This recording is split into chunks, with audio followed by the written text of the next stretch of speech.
Gangwar Bharat Tiwari encounter मामले को आज 8 दिन हो चुके हैं और आज बेलौटी गांव में श्रद्धांजलि सभा और महापंचायत का आयोजन किया गया, जिसमें उमड़ा जनसैलाब सिर्फ शोक मनाने नहीं आया था, वो न्याय की चीख बनकर आया था। बिहार, यूपी, झारखंड और बंगाल तक से पहुंचे हजारों लोग एक ही सवाल पूछ रहे हैं, कानून सबके लिए बराबर है तो फिर खाकी पर मेहरबानी क्यों?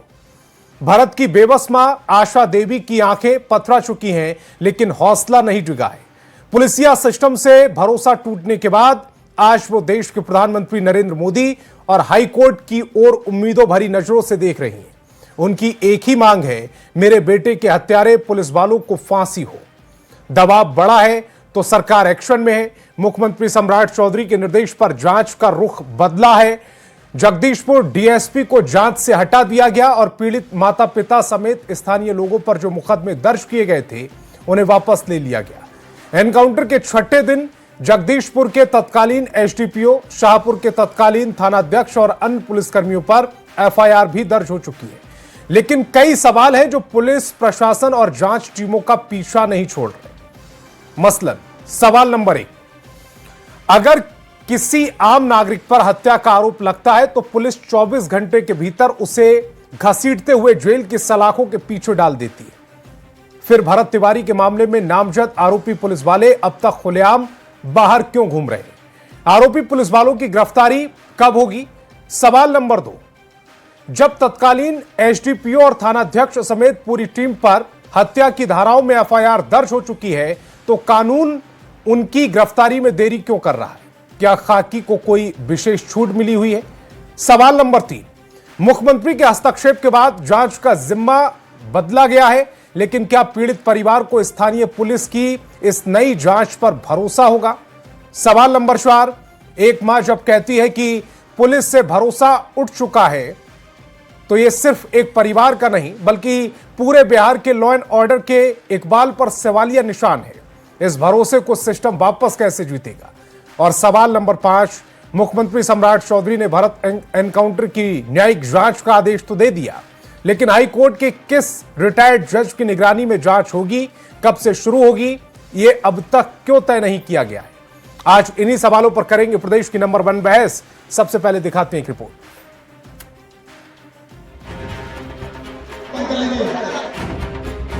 हजारों की भीड़ और भरत तिवारी को न्याय दिलाने के लिए लगे बड़े बड़े पोस्टर। तस्वीर आरा के बेलौटी गांव की है, जहां पुलिस की गोली से मारे गए भरत तिवारी के लिए श्रद्धांजलि सभा का आयोजन किया गया। इस कार्यक्रम में श्रद्धांजलि सभा के साथ एक महापंचायत भी रखी गई, जिसमें शामिल होने के लिए हजारों लोग पहुंचे। बड़ी संख्या में जो लोग हैं वो बिहार, यूपी, बंगाल और झारखंड के साथ दूसरे राज्यों से आए हैं। यहाँ पे देख सकते हैं कि भरत तिवारी जो हैं उनको माल्यार्पण किया गया है, श्रद्धांजलि दी जा रही है और भरत तिवारी अमर रहेगा यहाँ पे नारा भी लगाया गया है। महापंचायत में मौजूद लोगों ने एनकाउंटर की जांच में हो रही देरी पर सवाल उठाए और दोषियों पर जल्द से जल्द कार्रवाई की मांग की। सारी मांगे पहले से ही हमारी क्लियर हैं। सबसे बड़ी मांग है कि जिनके ऊपर केस किया गया उनको सबसे पहले जेल के अंदर डाला जाए, उन पे कार्रवाई शुरू हो। कल एफआईआर होगी। अभी भी सरकार का रवैया केवल बरगलाने, दबाने और धमकाने का है। भरत तिवारी को पूरा न्याय मिलना चाहिए, उसके लिए हम लोग विधानसभा घेराव भी करने के लिए तैयार हैं, अगर न्याय में कुछ कमी होती है तो। भरत तिवारी एनकाउंटर मामले में अब तक शाहपुर एसएचओ राजेश मालाकार निलंबित किए गए, एसआई अंकित आर्यन, हरीश चंद्र कुमार सस्पेंड, एएसआई रामाशंकर यादव भी निलंबित, जगदीशपुर डीएसपी हटाए गए, पुलिसकर्मियों पर हत्या की एफआईआर, एसएचओ, डीएसपी, एसडीपीओ समेत अन्य पुलिसकर्मियों पर एफआईआर। पूरे मामले की जांच शाहपुर के डीआईजी के सुपरविजन में की जा रही है। डीआईजी की जांच रिपोर्ट के आधार पर ही पुलिस मुख्यालय आगे की कार्रवाई करेगा। देखना होगा कि यहाँ पे जो डीआईजी के नेतृत्व में जो यहाँ पे सुपरविजन शुरू हुआ है, वो सुपरविजन जो है वो कब तक जाता है और ये जांच रिपोर्ट कब तक पुलिस मुख्यालय पहुंचती है। सबसे बड़ा सवाल है कि यहाँ पे जिन पुलिस कर्मियों पर इनकाउंटर, फेक इनकाउंटर को लेकर के जो आरोप पत्र दाखिल हुए हैं, जो एफआईआर जो दर्ज हुआ है, इस एफआईआर के तहत आखिर दोषी पुलिसकर्मियों की गिरफ्तारी कब होगी, ये सबसे बड़ा सवालिया निशान अब तक खड़ा है। कैमरा पर्सन अजय दुबे के साथ रवि एस नारायण, न्यूज 18 पटना। और इसी बीच पटना से बड़ी खबर मिल रही है। भरत तिवारी एनकाउंटर केस से जुड़ी ये बड़ी खबर है। बड़ा अपडेट इस समय आपकी टेलीविजन स्क्रीन पर। सम्राट कैबिनेट की बैठक में यह स्वीकृति मिली है। न्यायिक जांच आयोग के गठन को मंजूरी दे दी गई। घटना की न्यायिक जांच के लिए आयोग का गठन हुआ है। पटना हाईकोर्ट के रिटायर्ड जज विनोद कुमार सिन्हा की अध्यक्षता में न्यायिक जांच का गठन किया गया है।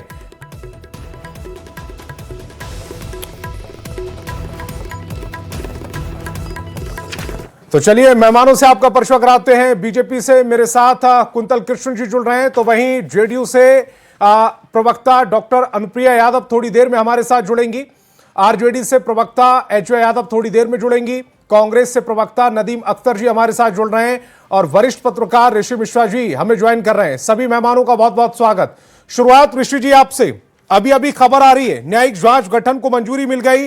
हाई कोर्ट के रिटायर्ड जज हैं विनोद सिन्हा, जिनकी अध्यक्षता में यह जांच होगी, यानी कि एक और स्टेप आगे बढ़ी है सरकार इस पूरे मामले में। लेकिन सवाल हमारा है, आरोपी पुलिस वाले, उनकी गिरफ्तारी अभी तक नहीं हुई है, जबकि कानून कहता है अगर कोई आम व्यक्ति होता तो 24 घंटे के अंदर उसको जेल में डाल दिया गया होता। ये है जो संबंधित जितने भी अधिकारी हैं जिनको फ्रेम किया गया है, जिन पे 302 के तहत एफआईआर किया गया है, यानी मर्डर के चार्जेस लगे हैं, चाहे वो डीएसपी हो, संबंधित थाना प्रभारी हो या अन्य अधिकारी हो। आपने बिल्कुल महत्वपूर्ण सवाल उठाया है कि यदि आम आदमी होते तो क्या अभी तक गिरफ्तारी नहीं होती। जब 302 के तहत एफआईआर हो चुकी है तो संबंधित अधिकारियों की गिरफ्तारी क्यों नहीं हुई है, ये सबसे बड़ा सवाल है। जहां तक न्यायिक जांच गठन करने की बात है तो आप देख रहे हैं कितना दबाव है सरकार पे। भरत तिवारी को का माध्यम हो सकता है गलत हो संतोष जी, लेकिन जो उसका उद्देश्य है बिल्कुल पावन पवित्र उद्देश्य था। वो किस विषय को लेकर लड़ रहे थे? वहां पे गंगा नदी के कटाव के कारण जो गांव विस्थापित हो गए थे उसको सही ढंग से मतलब स्थापित करने के लिए, गांव को बसाने के लिए वो लड़ रहे थे। जब वो संघर्ष कर रहे थे, ये तमाम जो हमारे सत्ता में बैठे लोग हैं, चाहे वो स्थानीय विधायक हों, जिले के प्रभारी मंत्री हों, डीएम हो, कहाँ थे? ठीक है, उस व्यक्ति का, उस लड़के का माध्यम गलत था, क्योंकि ये देश गांधी का देश है और गांधी के देश में अपने बात को मनवाने के लिए अहिंसा का सहारा लिया जाता है, हिंसा का नहीं। लेकिन जब वो व्यक्ति आत्मसमर्पण कर देता है, पिस्टल जो उनके हाथ में पिस्टल था वो फेंक कर आत्मसमर्पण की घोषणा करता है, तो उस व्यक्ति का इनकाउंटर कैसे किया? ऋषि जी इसमें दो बातें हैं। एक ये कि जो मेरी जानकारी है, जितना मैं रिसर्च कर पाया हूं इस पूरे मामले में, वो लगातार एसडीएम है जगदीशपुर के, जो एसडीएम उनसे बदसलूकी भी कर रहे थे और उनको उनके एनकाउंटर करने और अपशब्द भाषा का इस्तेमाल किया था। दूसरा, उनके पास एक हथियार था जो अवैध हथियार था। दोनों ही मामले गलत थे, लेकिन उनकी लड़ाई किसी को लेकर भी थी। सवाल यह था कि जब वो सरेंडर कर चुके थे, सरेंडर करने के बाद जो गोली उन पर चली वो किस नियत से चली, और गोली चलाने के मामले में जब पुलिस वालों को आरोपी बना दिया गया है, उन पर एफआईआर हो गई है, तो कुंतल कृष्ण जी अब इंतजार किसका हो रहा है? गिरफ्तारी क्यों नहीं हो रही? मैं कंप्लीट कर लूं संतोष जी, मैं कंप्लीट कर लूं। सवाल ये, आप बता दीजिए हिंदुस्तान में आप एक भी ऐसा एग्जाम्पल बता दीजिए जब मैं अपराधी कह रहा हूं, भरत तिवारी अपराधी नहीं थे, लेकिन मैं अपराधियों की भी यदि बात करूं, यदि आत्मसमर्पण कर देते हैं तो इनकाउंटर आपने बता दीजिए भारत के इतिहास में कोई एक ऐसा एग्जाम्पल हमको तमाम जो नेता बैठे हुए हैं वो बता दे। सवाल उठता है कि ये भरत तिवारी क्यों बना? क्योंकि सिस्टम सड़ गया है। आप किसी भी विभाग में चले जाइए, बिना पैसे लिए दिए काम नहीं होता है। मैं कहता हूं जितने भी सरकार के जनप्रतिनिधि बैठे हैं, किसी भी डीएम एसपी के सरकारी नंबर पर फोन लगाइए, यदि ये लाइव प्रोग्राम में फोन उठा ले तो आप कहिएगा। मैं बार बार चैलेंज करता हूं, आपके प्रोग्राम में एक बार पहले भी कहा था कि आम आदमी कैसे घुट कर मरता है अपने अधिकारों के लिए, अपने जो उनको जो संविधान में अधिकार दिए हैं उसके लिए। वो आप नहीं समझ सकते हैं। एक वीडियो चले जाइए, लोकल लेवल पर पंचायत सचिव चले जाइए, स्वास्थ्य महकमा देख लीजिए, शिक्षा विभाग देख लीजिए, जहां भी जाइए बिना पैसे के लेन देन के कोई काम नहीं होता है। तो ये भरत तिवारी का आक्रोश उसी से संबंधित था और बेचारे को न्याय मिलना चाहिए, वहां उनका इनकाउंटर कर दिया गया। कुंतल जी, मेरा सवाल अभी भी वही है, पुलिस वाले जब आरोपी बना दिए गए, उनके खिलाफ एफआईआर दर्ज कर ली गई, तो फिर गिरफ्तारी क्यों नहीं हो रही? संतोष जी, पहले तो मैं ऋषि भाई को यह बता देना चाहता हूं कि आज के दिन में ऋषि भाई अब चीजें बदल गई हैं। आप अभी किसी भी अधिकारी को फोन लगा करके ट्राई कर लें, अधिकारी फोन उठाएंगे, न सिर्फ अधिकारी फोन उठाएंगे, अभी तो जनता के लिए उनका दरवाजा खुला हुआ है। आप संतोष जी को आप संतोष जी से निवेदन करें, अभी कहीं के भी अधिकारी को फोन लगा लें। ऋषि जी, आप संतोष जी से रिक्वेस्ट करें, अभी आप फोन लगवाएं। आप क्या बात संतोष जी से आप रिक्वेस्ट करें। ऋषि जी, ये संतोष जी का डिस्क्रिप्शन है, ये संतोष जी का डिस्क्रिप्शन है। संतोष जी, हम लोग ऋषि जी, तब तक आप कोशिश कीजिएगा, किसी अधिकारी का नंबर हो आप कोशिश कर लीजिएगा तब तक और दिखा दीजिएगा। कुंतल जी, आप अपनी कंप्लीट कीजिएगा। हाँ, मैं आपको संतोष जी, अभी कार्यक्रम के शुरुआत में आपका सवाल जो मैं सुन रहा था, उसमें सवाल था कि भाई आयोग का गठन हो गया है, आयोग किनके अंतर्गत रहेगा और कैसे काम करेगा ये भी अभी तक पता नहीं है। तो आपको पता चल गया ना, आज ही कैबिनेट में इस चीज का अप्रूवल हो गया है। अवकाश प्राप्त माननीय न्यायाधीश विनोद कुमार सिन्हा जी के नेतृत्व में आयोग काम करना शुरू कर देगा और बहुत जल्द रिपोर्ट आ जाएगी, बहुत जल्द। हमारा सिर्फ एक ध्येय है, न्याय होना ही है, चाहिए नहीं, न्याय होना ही है। उस न्याय की प्रोसेस में कुंतल जी, उस न्याय की प्रोसेस में जो आरोपी है उसकी गिरफ्तारी का भी नियम है। निश्चिंत रहिए, वो भी होगा। आरोपियों की सिर्फ गिरफ्तारी नहीं होगी, अगर आरोप सिद्ध हो जाता है तो आवश्यकता पड़ने पे फास्ट ट्रैक कोर्ट की प्रक्रिया भी चलेगी। मैं अभी आपके सामने कह देता हूं, मैंने आपके टेलीविजन चैनल पे ही कहा था जब सवाल उठा रहा था विपक्ष, क्योंकि विपक्ष को तो लाश पे राजनीति करने की आदत है, मैं उस पर जाऊंगा ही नहीं, मैं उस पर नहीं जाना चाहूंगा। क्योंकि आज हमारा मुद्दा यह है कि अगर गलत हुआ है तो न्याय होना चाहिए और सरकार न्याय करके ही रहेगी। बिहार में सिर्फ एक कानून है और वो है कि कानून को कोई हाथ में लेगा तो कानून उसे नहीं बख्शेगा, चाहे वो वर्दी में ही कोई क्यों ना हो। बिल्कुल स्पष्ट मैं कह देता हूं। एफआईआर हुई नहीं, सस्पेंशन हुआ, जी से सवाल है। आज न्यायिक आयोग के जांच की प्रक्रिया भी आज से शुरू हो जाएगी। और मैं फिर कह रहा हूं, अगर कोई गलत पाया गया, अगर जांच की आयोग में पाया गया कि दोष सिद्ध होता है तो आवश्यकता पड़ने पे फास्ट ट्रैक कोर्ट की प्रक्रिया भी शुरू की जाएगी। मैं अभी कह दे रहा हूं। एजय जी, फास्ट ट्रैक कोर्ट की प्रक्रिया शुरू करने की बात कर रहे हैं, लेकिन न्यायिक जांच गठन को मंजूरी मिलते मिलते आज 8वां दिन हो गया एनकाउंटर के बाद। तृष्णा में रहते हैं, होगी, न्याय मिलेगा, इंसाफ मिलेगा, कितनों को मिला हम लोग सब जानते हैं। एक महिला होने के नाते मैं वो नीट वाली बच्ची को फॉलो कर रही हूँ, अभी तक तो उसको नहीं मिला, कई दिन, हफ्ते, महीने गुजर गए। खैर, कुंतल जी को आशा है तो जरूर हो सकता है कि कुछ मिले शायद। इस केस में भी जब सारा चीज रिकॉर्डेड है, वो अपना आर्म फेंक दिया, अपराधी का एक भी केस नहीं था, तो अपराधी वो था नहीं, लेकिन ये अपराधी मान रही है। अलग बात है कि इन्हीं के पार्टी के अश्वनी चौबे जी कह रहे हैं कि गलत हुआ है, तो किसको इंसाफ मिलेगा? ये अगर जुडिशरी इंक्वायरी होता है तो सालों साल लग जाएंगे, ऊपर से ये क्रिमिनल केस है, जल्दी कुछ होने वाला है नहीं, अभी तक कुछ खास हुआ नहीं है। तो ये तो मैं कहूंगी कि जो भरत तिवारी है, ये इतने लोकप्रिय थे कि लोग जुड़ते जा रहे हैं और इनके पक्ष में आवाज उठाते जा रहे हैं।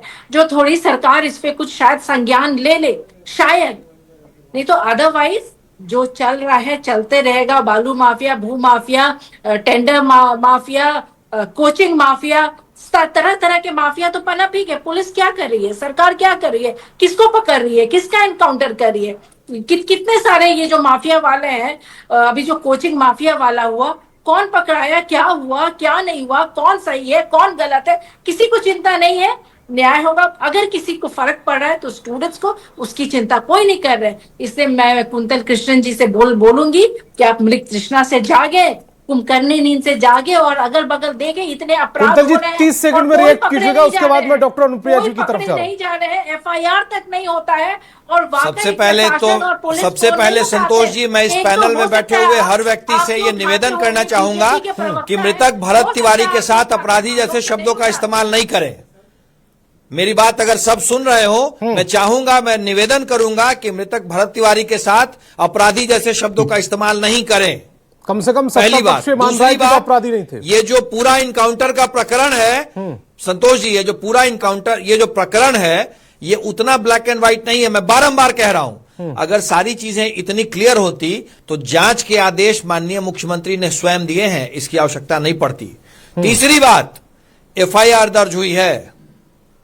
हमारी सरकार बिल्कुल कृत संकल्प है कि न्याय होके ही रहेगा। मैं तो आपके पास ये भी कह रहा हूं, आपके टेलीविजन चैनल पे, की आवश्यकता पड़ी तो हम फास्ट ट्रैक की कोर्ट की प्रक्रिया भी आप ये कह रहे हैं कि उन पर अपराधी जैसे शब्दों का इस्तेमाल ना करें, तो ये आप मान रहे हैं कि अगर ये मान रहे हैं कि वो ठीक थे, फिर पुलिस की जो चूक ADG लॉ एंड ऑर्डर मान रहे हैं वो सरकार भी मान रही। संतोष जी, मैं ये मान रहा हूं कि जब तक जांच की रिपोर्ट नहीं आती है तब तक इस तरह के शब्दों का इस्तेमाल हम नहीं करें। ठीक, मैं सिर्फ इतना मान रहा हूं। मैं अनुप्रिया जी की तरफ जा रहा हूं। सरकार का मानना है कि जांच होनी चाहिए। अनुप्रिया जी, संतोष जी 2 सेकंड, एक रिएक्शन अनुप्रिया जी का ले लूं, उसके बाद आ रहा हूं, सबके पास आऊंगा। अनुप्रिया जी, एक तरफ सत्ता पक्ष भी कह रहा है कि अपराधी इस तरह के शब्दों का इस्तेमाल ना किया जाए, और अब तो जी भी उनके पीछे लगा दिया गया, भरत तिवारी जी, अभी कुंतल कृष्ण जी कह रहे हैं। लेकिन मैं देख रहा था पुलिस ने 3 FIR उन पर की।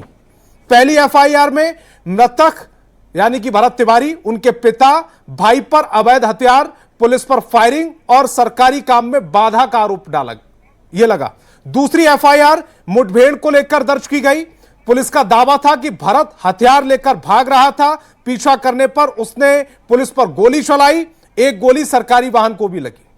और तीसरी जो FIR दर्ज कराई गई सड़क जाम की, जिसमें मुखिया समेत 14 नामजद और 50 अज्ञात पर FIR दर्ज कराई गई, जो अब वापस ले ली गई है मुख्यमंत्री सम्राट चौधरी के हस्तक्षेप के बाद।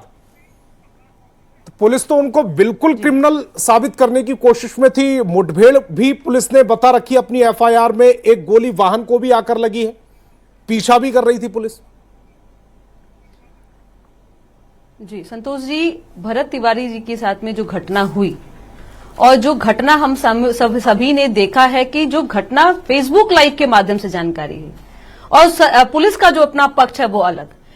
वो पुलिस अपना पक्ष जिस तरह की कमेटी बनी है उसमें रखेगी, लेकिन मेरा जो मानना है वो जिस साक्ष्य के आधार पे हम बात कर रहे हैं और जिस साक्ष्य को देख करके बिहार की जनता और हम सभी डिबेट पे हैं, ये यह है कि भरत तिवारी के साथ में जो घटना हुई है वो गलत है, ये दुर्भाग्यपूर्ण है, क्योंकि आदरणीय सम्राट चौधरी जी ने नीतीश कुमार जी के मॉडल को ही अपनाया है। और नीतीश कुमार जी का मॉडल यही है ना कि 2 दशक तक न्याय के साथ विकास होगा। न्याय के साथ विकास का मतलब क्या होता है कि आप किसी जाति, किसी धर्म, किसी समुदाय, किसी पार्टी, किसी पद से हैं तो इसका अर्थ यह नहीं है कि आपको खुली छूट है आपको अपराध करने की। आप अगर अपराधी होंगे तो आप पे कार्रवाई की जाएगी, ना किसी को बचाया जाता है ना किसी को फंसाया जाता है। उसी मॉडल को आदरणीय सम्राट चौधरी जी ने फॉलो किया और उन्होंने ये कहा कि बिहार में अगर अपराधी इस तरह का तांडव करेंगे तो उन पर कार्रवाई होगी। लेकिन उन्होंने यह नहीं कहा है कि पुलिस जो है, जो रक्षक है, उसको भक्षक नहीं बन जाना है। और इसीलिए हम कह रहे हैं कि जो विपक्ष है, जिसको आपदा में अवसर नजर आता है, हम क्यों कह रहे हैं, क्योंकि आपने कहा कि जो विरोध है, ये जो बातें हैं, हमें विपक्ष को जगाने की जरूरत नहीं है। विपक्ष के पहले ही सत्ता के तमाम राजनीतिक दल के नेताएं हैं, चाहे वो बीजेपी के हों या जेडीयू के हैं। आपने ठीक कहा, अश्विनी चौबे जी हो गए, ऋतुराज सिन्हा जी हो गए, कई बड़े नाम हैं जिन्होंने आपत्ति दर्ज की है कि यही तो हमारा लॉ एंड ऑर्डर को फॉलो करने का प्रदेश है ना, कि गलती कोई भी करे, चाहे वो पदाधिकारी हो, चाहे कोई नेता हो, इसका हम विरोध भी करेंगे। और हम तो स्वतः न्यायिक जांच की प्रक्रिया को प्रारंभ कर दिए हैं कि अगर विपक्ष को न्याय पे भरोसा नहीं है तो हम क्या कर सकते हैं। हम तो पूर्व न्यायाधीश की जो टीम बनी है, उनको जो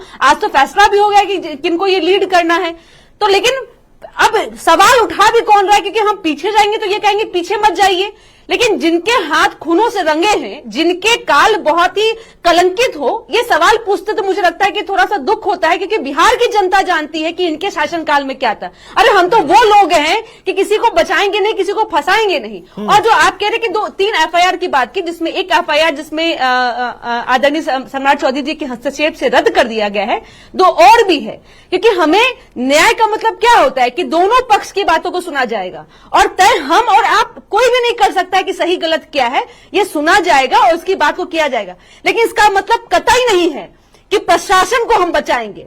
प्रशासन के किसी भी पद के अधिकारी होंगे, अगर मेरी बातों को सुन रहे हो तो वो भी सुन ले कि अगर आपके कुकृत्य के कारण एक निर्मम हत्या हुई है तो आप भी सलाखों के पीछे होंगे और आपको भी अपनी नौकरी से हाथ गंवानी पड़ेगी आपको। ठीक, नदीम जी, ये पूरा जो मामला जिस तरह से दिख रहा है उतना तो ब्लैक एंड व्हाइट नहीं है जितना कुंतल जी भी इस बात को मान रहे हैं, जितना नजर आ रहा है। क्योंकि अगर भरत तिवारी का भी रिकॉर्ड देखें, जिस तरह से वो एसडीएम को उनके एनकाउंटर की बात कर रहे हैं, बहुत ऐसे शब्दों का इस्तेमाल उन्होंने किया है अपने फेसबुक लाइव में भी, जिनका जिक्र हम टीवी पर नहीं कर सकते। फिर पुलिस क्या इस मूड से ही आई कि एनकाउंटर करना है? और पुलिस ने पहले जो थ्योरी दी वो भरत को मानसिक रूप से विक्षिप्त बताया, लेकिन ग्रामीण कह रहे हैं कि वो सामाजिक कार्यकर्ता थे। भरत पर सीधे गोली चलाने का आरोप लगा दिया पुलिस ने, और उसके बाद पुलिस ने कहा कि आत्मरक्षा में पैर में गोली मारी गई। अब पोस्टमार्टम रिपोर्ट और स्थानीय लोग बता रहे हैं, पोस्टमार्टम रिपोर्ट तो अभी नहीं आई है, जो स्थानीय लोग बता रहे हैं कि 4-4 गोलियां, 5-5 गोलियां लगी है। मेडिकल रिपोर्ट जो आई, देखिए जिस तरीके से ये पूरा प्रकरण चला है, आज 1 हफ्ते बाद भी हमारे जो भी सत्ता पक्ष के साथी हैं वो सारी बात फ्यूचर टेंस में कर रहे हैं। हो जाएगा, किया जाएगा, कोई छूटेगा नहीं, हुआ क्या है ये नहीं बता रहे हैं। तो सबसे पहली बात ये है कि जिस तरीके से भरत तिवारी जी के साथ जो चीजें लाइव हुई है, जो वीडियो के माध्यम से हम सब ने देखा है, तो वहां पर इस तरीके का जिस तरीके से इनकाउंटर किया गया है, वो तो जो प्राइमा फेसी देखा जाता है तो कहीं से ये आप जस्टिफाई नहीं कर सकते हैं कि इस तरीके से इनकाउंटर कहीं होता है। इनकाउंटर का भी एक मैनुअल है जो हम सब जानते हैं कि कोई अपराधी हो या अपराधी ना हो, अगर पुलिस उसको अरेस्ट करना चाहती है तो पुलिस के पास जो मैनुअल है, पुलिस के पास जो प्रावधान है, उसको पुलिस को फॉलो करना चाहिए, जो वहां पे बिल्कुल ही नहीं किया गया। अगर ये मामला फेसबुक और सोशल मीडिया में अगर ये नहीं आया होता तो ये इतना आगे नहीं आता। दूसरी चीज, 1 हफ्ते बाद भी सिर्फ ये सारी बातें हो रही कि ये कमेटी बना दी गई है कि आप क्यों रिटायर्ड को लेके आ रहे हैं, आप क्यों नहीं सिटिंग जज को लेके आ रहे हैं। दूसरी चीज, अगर आप कैसे आएंगे, उसका तो आज उसका एक हफ्ते बाद हर टीवी चैनल पर उसको लेकर तो गाइडलाइन ऐसी है ना, और आप हमेशा डिफेंसिव मोड में जाकर के कह रहे हैं कि हमारी पुलिस नहीं बख्शेगी, हमारी पुलिस ये करेगी। क्योंकि प्रदेश के मुख्यमंत्री कहते हैं कि हरा गमछा और अलग अलग गमछा की बात करते हैं, पुलिस को कहते हैं कि हमने छूट दिया है। और जब ये लोग बात करते हैं कि विपक्ष लाशों की राजनीति करती है, तो थोड़ा सा पीछे भी आपको जाना होगा। 2002 गुजरात को आप देखिए, वो कौन सी चीज पे राजनीति हो रही थी। तो ये सत्ता पक्ष और बीजेपी का चेहरा है कि लाशों पे राजनीति वो करते हैं। विपक्ष आज सिर्फ एक व्यक्ति के न्याय के लिए। ऋषि जी का भी एक सवाल ले लूं, दोनों का जवाब कुंतल जी आपसे लूंगा। ऋषि जी जल्दी से अपनी बात कुछ कहना चाह रहे थे आप। संतोष जी, आपने शुरुआती दौर में ही सवाल किया था कुंतल जी से कि किसी आम व्यक्ति पे 302 का धारा 302 के तहत एफआईआर होता तो अब तक क्या गिरफ्तारी नहीं हो पाती। डीएसपी और एसएचओ तमाम जो अधिकारी इसमें लिप्त हैं उनके विरुद्ध 302 के तहत एफआईआर हुआ है, अभी तक गिरफ्तारी नहीं हुई है, आखिर क्यों। और दूसरा मेरा सवाल इसमें है, और ये नथी कर देता हूं कि जिस विषय को लेकर वह व्यक्ति लड़ रहे थे, यदि शासन प्रशासन कुंभकर्णी निंद्रा में नहीं होती तो उस समस्या का समाधान निकाला जा सकता था। तो वहां के अधिकारी कुंभकर्णी निंद्रा में थे और हमारे मुख्यमंत्री को या शासन प्रशासन को इस बात का संज्ञान नहीं था। इसी बात को लेकर मैंने कहा है कि किसी भी अधिकारी से आप आम व्यक्ति मिलता है, रिस्पांस 0 होता है। कुंतल जी तो पटना में रहते हैं, बड़े नेता हैं, बड़े महंगे गाड़ी में चलते हैं, ये क्या जानेंगे आम आदमी का दर्द। थाना में एफआईआर करने जाइए, एफआईआर नहीं होता है।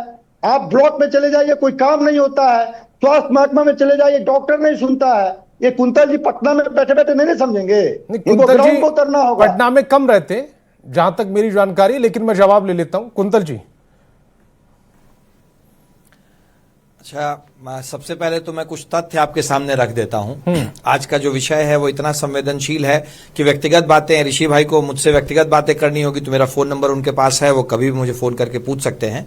कुछ तथ्य पे हम लोग बात कर लेते हैं। संतोष जी, आपने जिन 3 एफआईआर की चर्चा की उसमें से एक एफआईआर तो आपने खुद जानकारी दी कि माननीय मुख्यमंत्री सम्राट चौधरी जी के इंटरफेरेंस के बाद वापस हो गई। बाकी जो 2 एफआईआर हुई है पुलिस के द्वारा इस पूरे प्रकरण में, उसकी जांच डीआईजी स्तर के अधिकारी कर रहे हैं। वो दोनों एफआईआर भी जांच के घेरे में है।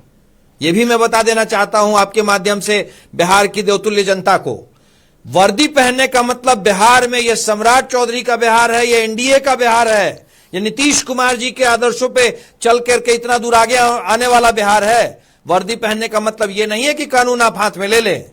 कानून का राज सबके लिए है। वो दोनों एफआईआर भी संतोष जी जांच के दायरे में है। दूसरी बात, एक बात और मैं बड़े स्पष्ट शब्दों में कह देता हूं, यहां हमारे विपक्ष के साथी बैठे हैं, बहन एजा जी बैठी हैं, नदीम भाई बैठे हैं। आप अपने कार्यकर्ताओं को क्लियर संदेश दे दें, बिहार में क्राइम पे और क्रिमिनल से कोई कॉम्प्रोमाइज नहीं होगा। बिहार में रहना है तो क्राइम छोड़ दो, वरना बिहार छोड़ दो, नहीं तो कानून अपना काम करेगा ही करेगा। यही तो सवाल उठ रहा है। यही लाइन कहते कहते पुलिस इतने प्रेशर में आ गई कि पुलिस ने मनगढ़ंत कहानियां बना दी। संतोष जी ये लाइन पुलिस के लिए भी लागू है। कभी एफआईआर हुआ है, ठीक, एजिया जी, पुलिस के लिए भी लागू है। एजिया जी, कानून को हाथ में कोई भी लेगा तो कानून उसके साथ सख्ती से निपटेगा। एजिया जी, संतोष जी, कुंतल जी की बातों से मुझे बड़ा संतोष हुआ है। लगता है अब शराब माफिया, दारू mafia, coaching mafia, tender mafia सब बिहार छोड़ करके नेपाल चले जाएंगे। नीरव मोदी और कौन किंगफिशर वाले थे, जैसे वो लोग छोड़ के चले गए थे, लगता है कि सभी माफिया चले जाएंगे। बहुत बहुत धन्यवाद कुंतल जी ऐसी बातें कहने के लिए। और हम भी देखेंगे कि कब तक ये बिहार में है और कब ये बिहार को छोड़ के जाते हैं, या ये लगातार पुलिस प्रशासन को पैसा, हफ्ता, लेवी दे करके कंटिन्यूड यहाँ पे बरकरार रहते हैं और जहरीली शराब पी करके लोग मरते जाएंगे और पुलिस प्रशासन और प्रशासन वालों का जेब भरता जाएगा इनसे पैसा ले लेकर इनको संरक्षण देने में। आप भी यही है, मैं भी यही हूँ। देखती हूँ ये माफिया जो एक ऑर्गेनाइज क्राइम में लगे हुए हैं, एक माफिया नहीं 10-10 तरह के नए माफिया का जो उत्पत्ति हो रही है, कब वो बिहार छोड़ के जाते हैं मैं भी देखने। 30 सेकंड में कुंतल जी अपनी बात कहिएगा, उसके बाद अनुप्रिया जी की तरफ जा रहा हूं। देखिए संतोष जी, पहले तो मुझे अच्छा लग रहा है कि खास करके बिहार का जो मुख्य विपक्षी दल है राजद, वो लालू प्रसाद यादव जी और उनके परिवार के मकान और सुरक्षा से इतर कोई बात कर रहा है। दूसरी बात, आप कीजिए ना, सुरक्षा को लेके कीजिए ना। आप कह रही थी तो मैं इस बात की सीरियसनेस नहीं डाइल्यूट कर रहा हूँ, मैं इस बात की सीरियसनेस डाइल्यूट नहीं करना चाह रहा हूँ। पर एजिया बहन, आपके प्रदर्शनों में भीड़ जानती है कम क्यों आ रही है? क्योंकि आपके लोग सही में बिहार छोड़ के चले गए हैं। आपके प्रदर्शनों में, आपकी मीटिंग्स में भीड़ कम इसलिए आ रही है कि आपके लोग सही में बिहार छोड़ के चले गए हैं। और फिर कह रहा हूं, अपने कार्यकर्ताओं को यह संदेश दे दें, बिहार की सरकार क्राइम और क्रिमिनल से कोई कॉम्प्रोमाइज नहीं करने वाली है। ठीक, मैं अनुप्रिया जी की तरफ जा रहा हूँ। क्लियर अनुप्रिया जी, एक बड़ा सीधा सा सवाल है मेरा, ये पोस्टमार्टम रिपोर्ट आने में कितना समय लगता है? ठीक है, चिल्लाइए नहीं, विद्वान आदमी है, तथ्य पे बात कीजिए ना। अनुप्रिया जी, पोस्टमार्टम रिपोर्ट आने में मैं फिर कह रही हूँ एक बात, नहीं एक मिनट संतोष जी, देखिए क्या है कि ये कट टू कट बात जो है, ये मैं ना विभाग की प्रवक्ता हूं, ना ही मेरा वो विषय है। मेरा विषय ये कि न्याय की बात हो रहा है। अभी वह कांग्रेस के प्रवक्ता कह रहे थे कि यह फ्यूचर टेंस में बात हो रहा है। अरे नहीं, फ्यूचर टेंस में बात नहीं हो रहा है, प्रेजेंट टेंस में काम हो रहा है। हम तो बात ही नहीं करते हैं, ये बात तो आप लोग करते हैं, काम हम करते हैं। काम ये कर रहे हैं कि हमने एफआईआर भी करा दिया, हमने उस पुलिस के लोगों को हमने सस्पेंड भी किया है। अब जो जांच, आप तो खुद देख रहे हैं कि मुख्यमंत्री डायरेक्ट इसमें इंटरफेयर कर रहे हैं और रहा बालू माफिया, शराब माफिया, कोचिंग माफिया, बोल कौन रहे हैं? जो जिससे चंदा लेते हैं। और निश्चित रहिए ऐसे लोगों को हमने भगाया है, तभी लालटेन की लौ नहीं जल पा रही है। लालटेन की लौ क्यों नहीं जल रही है? क्योंकि आपके शासनकाल में प्रशासन के हाथ में हथकड़ी थी, और जो गुंडे थे, जो मवाली थे, उनके हाथ में खुले तमंचा पर वो बिहार को चलाते थे, और वैसे लोग बिहार छोड़ के चले गए हैं। इसलिए आपका ना भीड़ है, ना आपके पास में आपके पास ना जनता है, और वही जनता आपको दरकिनारा कर रही है। लेकिन आपकी मजबूरी क्या है कि आपके लिए भरत तिवारी का विषय जो है वो एफआईआर हुआ, सस्पेंशन हुआ, कट-टू-कट बोले ना, सस्पेंशन हुआ तो क्या हुआ? विषय नहीं है, जिसके पास में अपनी सुरक्षा चाहिए, जिसके पास में मकान चाहिए, अब उनको भरत तिवारी पहले आप निश्चिंत रहिए। ये लालू जी का राजकाल नहीं है। सिक्योरिटी और आवाज की बात करने आए थे क्या? मुझे तो बताया बैठा करके वहाँ पे उनको खिलाया पिलाया जाएगा। अरे ये तो नीतीश कुमार जी की मॉडल पे चल रहा है विकास, और आदरणीय समाज चौधरी जी का बिहार है, जहां पे अपराधी, चाहे वो कोई वर्दी वाला हो, चाहे वो अपराधी कोई माफिया हो, सब सलाखों के पीछे होगा। खुली छूट बिहार में किसी को नहीं है। अपराधी कहाँ घूम रहा है, किसके संरक्षण में है? नदीम जी, आपने कहा कि हमारे प्रवक्ता ने कहा कि ये जांच जो है कि पूर्व की क्यों कर रहे हैं? अरे जांच की कमेटी पूर्व न्यायाधीश के बीच में की गई है, वो तो न्याय कब होगा? रिजल्ट आना है, उसका जो आकलन करेंगे, justice delayed is justice denied. हमें यही देखना है भरोसा नहीं है। जस्टिस इज डिलेड, विदेशी जस्टिस इज फास्ट। आपको भरोसा कहाँ है? आपको बंद कमरे में मीटिंग पे जनता के बीच जाइए और जनता के बीच की बात कीजिए, तो जनता आपकी भी सुनेगी। जनता मैं कुंतल जी आपको समझ दूंगा, लेकिन पहले एक रिएक्शन नदीम जी से ले लूं। नदीम जी, क्या न्याय हो रहा है? भरोसे की बात हो रही है, विश्वास की बात हो रही है, और जो पीड़ित परिवार है, जो भरत तिवारी की मां है, उनको पुलिस पर विश्वास नहीं है। उनको विश्वास दो लोगों पर है, प्रधानमंत्री नरेंद्र मोदी पर, और दूसरा हाई कोर्ट के जो रिटायर्ड जज जो अब जांच करेंगे उन पर। देखिए, अभी भरत तिवारी की मां हो, या इसके पहले नीट छात्रा की माता हो, या फिर आप अभी बिहार में जिस तरीके से एक बहन के साथ बलात्कार हुआ, उनके प्राइवेट पार्ट में बुलेट और न जाने क्या क्या चीजें मिली, और ये लोग न्याय की बात करते हैं, तो आप बताइए कि एक लंबी श्रृंखला अपराध की बिहार में है पिछले 2-3 महीने की अगर आप बात कीजिए, तो किसको वहां न्याय मिला? सत्ता पक्ष की बातों को आप ऐसे समझिए कि हमें मालूम है जन्नत की हकीकत, गालिब दिल बहलाने को ख्याल ये अच्छा है। तो ये कैसे क्या करते हैं, ये तो सब बिहार की जनता देख रही है। और बात बात में विपक्ष को ये कहे राजनीति करना, अरे आपकी पुलिस है, आपका प्रशासन है, आप ये डिसाइड नहीं कर पा रहे हैं कि आपकी पुलिस गलत है या भरत तिवारी को आप गलत ठहराएंगे। आप इस बीच में फंसे हैं कि आप किसके पक्ष में जाएं और किसको क्या कहें, तो आप हर बात को न्याय की तरफ ले जा रहे हैं। मैं तो कह रहा हूं कि रिटायर्ड जज से ठीक, अब मेरे पास समय बहुत कम है, कुंतल कृष्ण जी जल्दी से रिएक्ट कीजिएगा। चीजों को भटका रहे हैं, और इस पर थोड़ा सा ये भी बताइएगा, मैं जरा क्लियर कर देता हूं। हाँ, ये भी बताइएगा, अब तक इस पर पोस्टमार्टम रिपोर्ट नहीं आई। आएगा फ्यूचर। पहली बात, रिटायर्ड जज से इसलिए चूंकि ये कॉन्स्टिट्यूशनल बाउंडेशन है, सिटिंग जज के पास केस जाता है। रिटायर्ड जज से इसलिए मैं साथी को बता देना चाहता हूं, चूंकि ये कॉन्स्टिट्यूशनल बाउंडेशन है। दूसरी बात, कट टू कट बात, पुलिस की एफआईआर जांच के घेरे में हमारे आदेश पे, न्यायिक जांच शुरू हमारे आदेश पे, पुलिसकर्मी जो उसमें लिप्त थे उन पे एफआईआर हमारे आदेश पे। कट टू कट बात है, हमारी सरकार न्याय के साथ खड़ी है, हमारी सरकार न्याय के साथ खड़ी है। इसी पॉइंट पर इस डिबेट को यही रोकते हैं। तमाम मेहमान मेरे साथ जुड़े, आपका बहुत बहुत शुक्रिया। सरकार ये दावा कर रही है कि भरत तिवारी को न्याय मिलेगा, और सरकार लगातार इस पूरे मामले में एक्शन पर एक्शन ले रही है। और अब जो ताजा अपडेट आ रहा है उसमें न्यायिक जांच के गठन को मंजूरी मिल गई है, सम्राट कैबिनेट ने मंजूरी दी है, और हाईकोर्ट के रिटायर्ड जज विनोद सिन्हा की अध्यक्षता में, उनकी अगुवाई में यह पूरी जांच अब आगे चलेगी।